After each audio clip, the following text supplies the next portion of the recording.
When you see around the globe the maldistribution of wealth, the desperate plight of millions of people in underdeveloped countries, when you see so few haves and so many have-nots, when you see the greed and the concentration of power within, did you ever have a moment of doubt about capitalism and whether greed's a good idea to run on? Well, Milton Friedman just sitting there chilling and can't wait to get to the answer, because he's like, you know, you're asking me a question, but obviously it's a leading question because you have a position and I have a position. Obviously, that's why we're here to discuss this or debate this.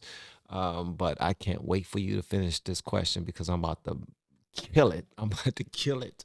I look at everything as daggone as a sport sometimes, but I do take the human part of it, and you know. Put a doubt about capitalism and whether greed's a good idea to run on? Well, first of all, tell me, is there some society you know that doesn't run on greed?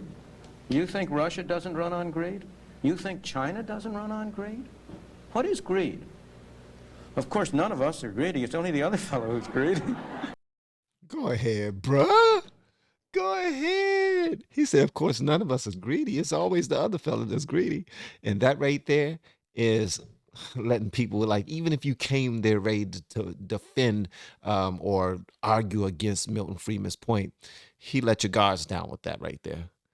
That is great communication right there. That's phenomenal communication. But I like what he said. There's not a society out there that doesn't run on greed. But okay, we're about to hear why he say that. Let's go. The world runs on individuals pursuing their separate interests. The great achievements of civilization have not come from government bureaus. I love that. We are independently chasing whatever we desire. So with having the freedom to do so, that's looked at as greed? Like, because you don't want to spend the great majority of your time helping someone else get there? Or you don't want to share all of your resources after you've worked hard to do a thing? I doubt there's anybody, well, it's a great deal of people who go to work every single day, wake up early to go into somebody's office, somebody's construction site, somebody's restaurant, somebody's, I don't know, whatever it is. We wake up early so that we can say, okay, we're going to work for this. But half of our funds, we're going to make sure that we send it all to these people so that they can take care of more people. No, that's not how that works. A lot of people are trying to get to a point where not only they can be comfortable, but they want to give their families a soft landing spot so that when their children go out there and do their own thing, they got their own independence and they're of age where they can live and fail. We want to give them a soft landing spot, right? And you can't do that like without any resources. No one says you have to be rich, but you definitely have to be in a position to help them out, right? At least be in a position to help them out with some knowledge so that they can get there faster. So that they can be able to apply for some loans, you got to already know your way around it. When it's time for them to pay taxes and they say that they are a business owner, you got to know some things, or it will help more if you had that information to pass down to your children. So yeah, I can see how it comes off as greed. That stuff ain't cheap. So we all got to go to work in order to contribute to that. And then we do that by way of our taxes. So I don't get that. I don't get that part right there, but I love this. The great achievements of civilization have not come from government bureaus. Einstein didn't construct his theory under order from a bureaucrat. Henry Ford didn't revolutionize the automobile industry that way. In the only cases in which the masses have escaped from the kind of grinding poverty you're talking about, the only cases in recorded history are where they have had capitalism and largely free trade. If you want to know where the masses are worst off, it's exactly in the kinds of societies that depart from that. So that the record of history is absolutely crystal clear that there. Yo, I love the way when he's talking and he's answering the question, he always does it with a smile on his face. I very rarely see that. Like, there's people I check out all the time, and I see their demeanor.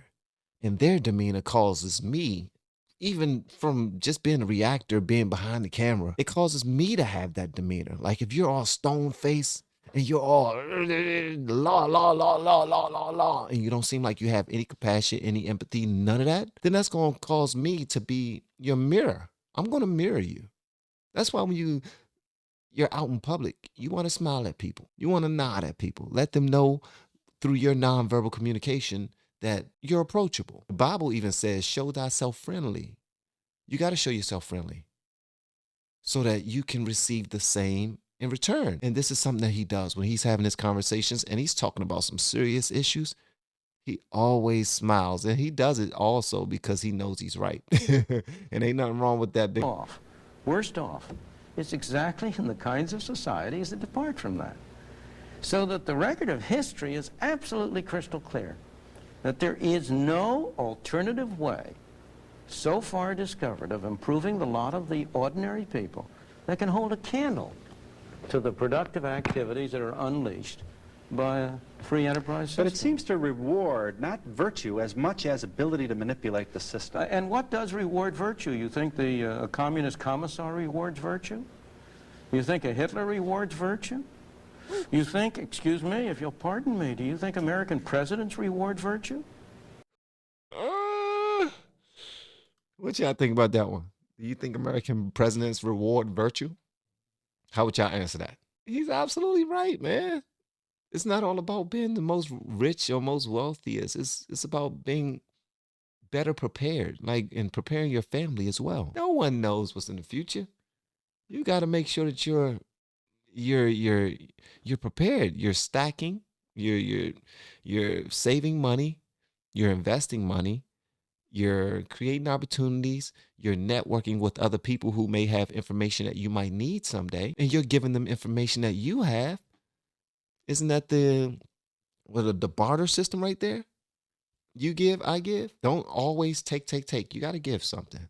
Give something, even if it's just your time. Like, I'm going to sit down with you and I'm going to listen to you. I'm going to sit down with you and we're going to have a good conversation, good back and forth. Even if nothing business comes out of this, we can still get something from this that will grow both of us. So I don't get this whole how capitalism is destroying things, but Commissar rewards virtue?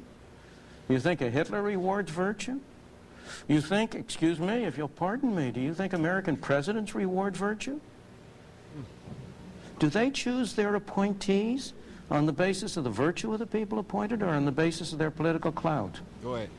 Is it really true that political self-interest is nobler somehow than economic self-interest?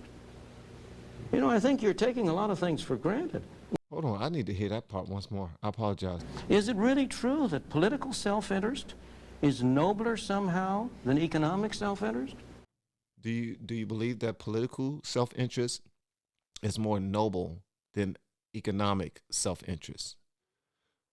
Wow. And listen, look at Donahue, man. Donahue's just sitting back like, I don't know what to say, y'all. Y'all want me to say something against it, but he's making his point so well. He is. You know, I think you're taking a lot of things for granted. And just tell me where in the world you find these angels who are going to organize society for us. Well, I don't even trust you to do that.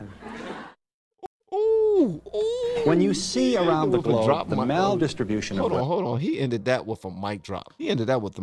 Please point out these people who are going to go ahead and organize our society. I would love for you to find those people. He said, I can't even trust you to do that, to organize society. Well, how can you come back from that? You can't, because everybody think they know. Everybody think they know. Me?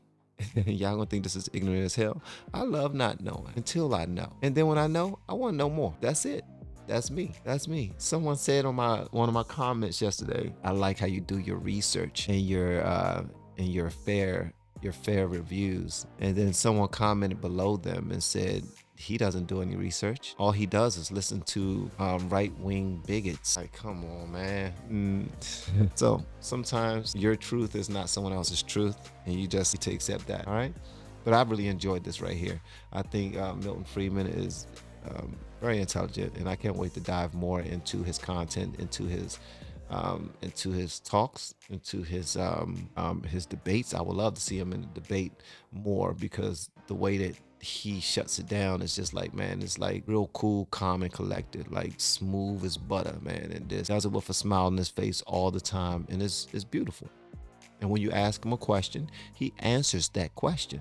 He don't dance around it. He don't tiptoe. He don't give you any fluff so you can try to figure it out. He's very direct. He's extremely direct, but he's direct in a way that you're not pissed off once he gives you the answer. He's direct in a way where, wow, I'm just gonna be quiet and do my Googles once we leave, and I hope he stops so I can, so that I can not look foolish any longer for asking that question that he just broke down so effortlessly. Please let me know what you thought about this in the comments below, and if you have yet to hit that subscribe button or the super thanks button, thank you to everyone who has been hitting that button. Please make sure you do so on your way out the door.